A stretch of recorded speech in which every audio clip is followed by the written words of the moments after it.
around our coast on land that there's beautiful scenery in this country, but at sea, under the cliffs, under the surface, beneath the waves. And there's a new book which is simply called Beneath Irish Seas, and it showcases stunning images of flora and fauna.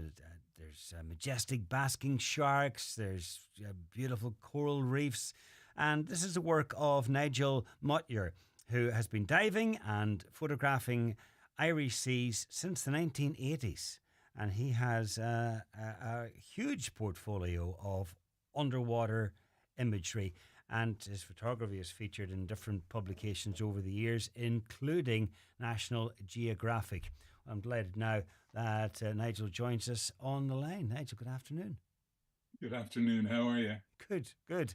Now, it didn't all start this way with just underwater photography and the idea of a book. In fact, for years you've been or you were in banking. That's right. Yeah, that's right.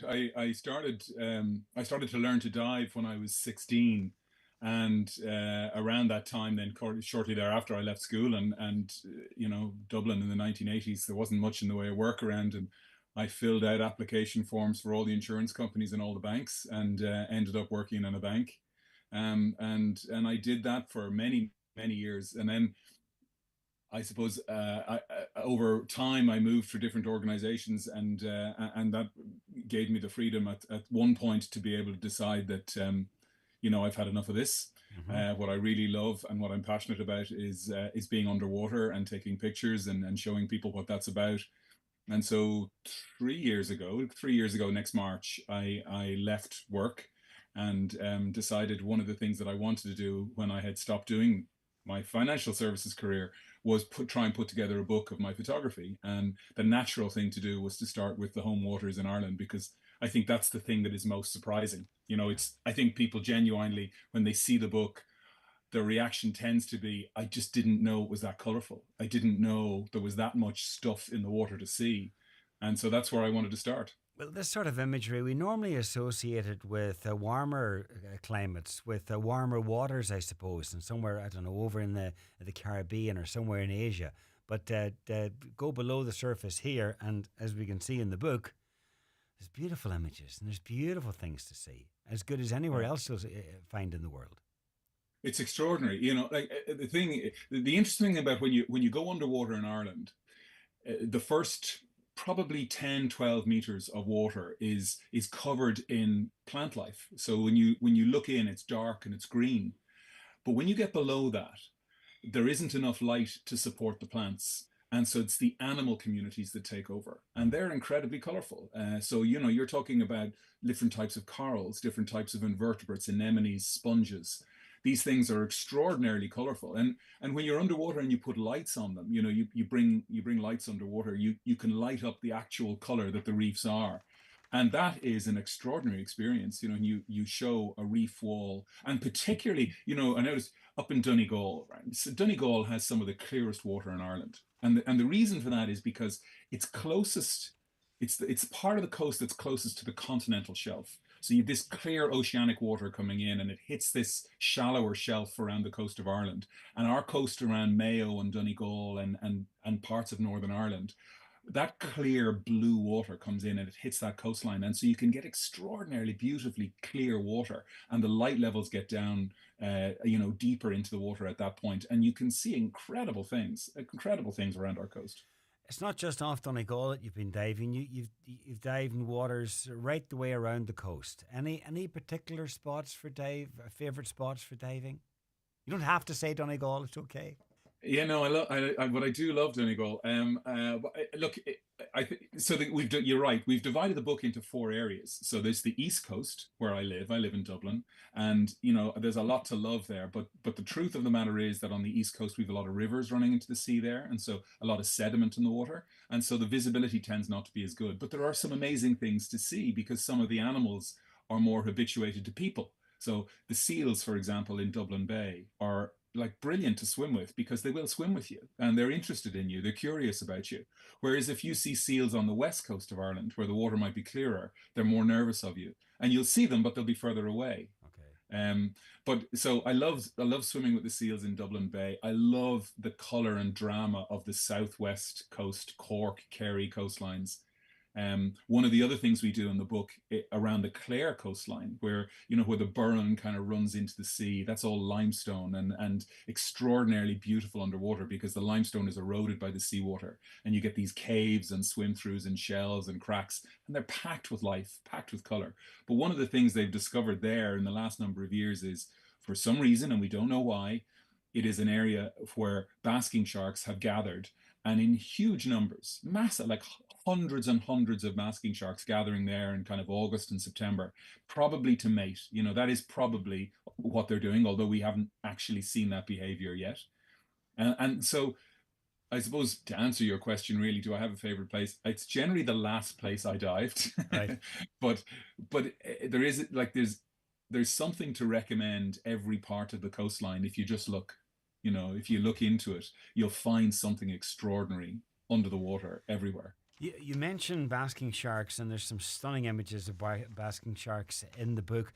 But it must be rather daunting the first time you come across a basking shark because they are huge. They are harmless, we know that, but they're huge. And to come across something so big in the water and you're there defenseless, all you have between you and this huge animal is a camera. It must Yeah. be it must be a bit scary. It is, yeah. Well, is it scary? Certainly there's a lot of adrenaline, when you're in the water, and oftentimes you're getting off a boat to try and hope that you'll see these things, and then when there's a chat, when you do see them, then you're hoping they're going to come close enough to take a picture, and when they look like when they look like they're heading in your direction, there's this charge of adrenaline. Is it going to turn away? Is it going to come close enough for a picture? And yeah, basking sharks are definitely in that space. I tell you, one time we were diving and we were deep, like down 25, 30 meters deep, and there was a group of basking sharks coming towards us, and it was the most extraordinary thing. It was like watching a herd of dinosaurs coming towards you. Because they're, as you say, they're big. They're 12 meters long, and when they're coming out of the gloom coming towards you, it's quite an extraordinary thing. But these massive animals are kind of almost a little bit curious, but then once they see you, they are almost totally ambivalent to you. Like they don't pay any attention to you, and they ignore you because, I suppose, because they've no natural predator, and so they're not learning to be afraid of anything. It's one thing to go, discovering the fauna and flora, but it's another thing then to encounter animals. And I suppose no two encounters with wild animals, whether it's on land or at underneath the sea, is going to be the same. But you mentioned there an adrenaline rush when you come across basking sharks, but I suppose it's when you come across anything under the water. Yeah. Yeah, yeah. It's interesting because I photographed a lot of sharks in different places around the world, and I photographed whales and big animals, crocodiles too. I mean, being in the water with the crocodile is an extraordinary experience because with most animals you can look at them and they're looking at you back, and you get a sense of what they think about you. You get, are they afraid of you? Are they aggressive towards you? Or do they not care? With the crocodiles, you got absolutely no feedback on nothing. I mean, they just existed in the water beside you, and so that was probably the most disconcerting. But of all of those big things that you see, people say, "Oh, well, was that the most dangerous animal you've seen?" I think the most dangerous animal I've seen underwater was a tiny, tiny little octopus called a blue ring octopus. They different parts of the world. You can see them in the tropics, and they have them in Australia as well, in the beaches in Australia. These are beautiful little things. They're very, very small, but they have a kind of a beige body, but they have these electric blue rings which they flash at you if they feel they need to warn you to get away. But if they bite you, and they have a little beak, like a little parrot's beak or a bird's beak under their mantle, if they bite you, it is extraordinarily toxic, the venom they have in their bite. And people die every year from a blue ringed octopus bite.